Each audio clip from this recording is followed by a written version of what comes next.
Gary King is my favourite character to ever play because he is essentially a bad guy, really. I mean, bless his heart, he doesn't mean to be, but he's just hobbled by his own desire to be young and to recapture the days of his youth. Come on, you muppets!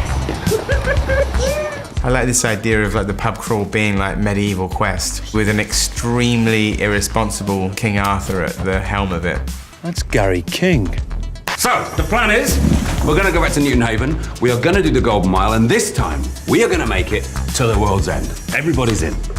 What, even Andy? Nick Frost is playing Andy Knightley, who, when he was an 18-year-old, he was the rugby boy brawler and kind of like the ultimate beer monster.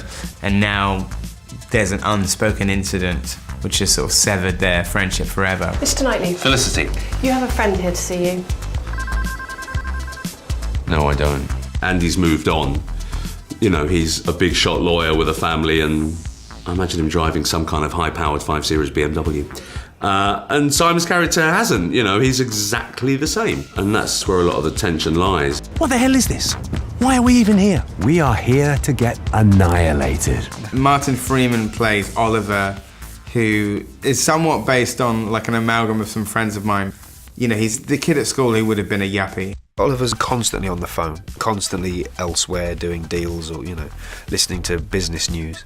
I think the idea is that he's slightly detached in the 5 because he always had pretensions at school of being a sort of Gordon Gekko, and now he's getting to act out that fantasy life as a reasonably successful estate agent. Gary, WTF? It's good to see you too, oh man. His Achilles heel is the fact that he has a pretty sister that all the boys fancy. All right, Sam. Oh, crumbs. My character is Sam Chamberlain, who is the younger sister of Oliver Chamberlain, who's played by Martin Freeman. All right, big brother.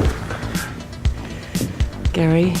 The relationship she has with Paddy's character is very sweet. You know, they obviously liked each other when they were young, but it never happened. It was like Stephen's great love when he was a teenager. He just fell head over heels for Rosamund's character.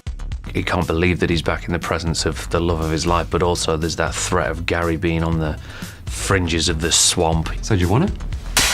Stephen Prince is like the kid at school who was like the second most handsome. Like we always call him the George Harrison of like the group.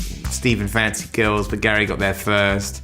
And so there's this kind of rivalry where Gary, at school at least, had always triumphed. It is not the same anymore, Gary. And it's not that the town's changed, we have changed. I play Peter, who is kind of, he's the wallflower of the group. He's the one who could never really pull the girls and just was a member of the gang because his old man was minted and they could all go in his swimming pool. Hello, Peter. He's the guy Gary goes to first, Peter, because he knows he'll get Peter straight away, because Peter's always been his fan, you know. And there's a tragedy in that, you know, and a sweetness. Peter kind of idolises Gary. Gary was the coolest guy in the school, and so Peter always wanted to hang around with Gary. So even when Gary comes up with the idea of the pub crawl, and they're all both in their 40s, it still appeals to Peter because he still feels as insecure as he did when he was 16. Let battle commence.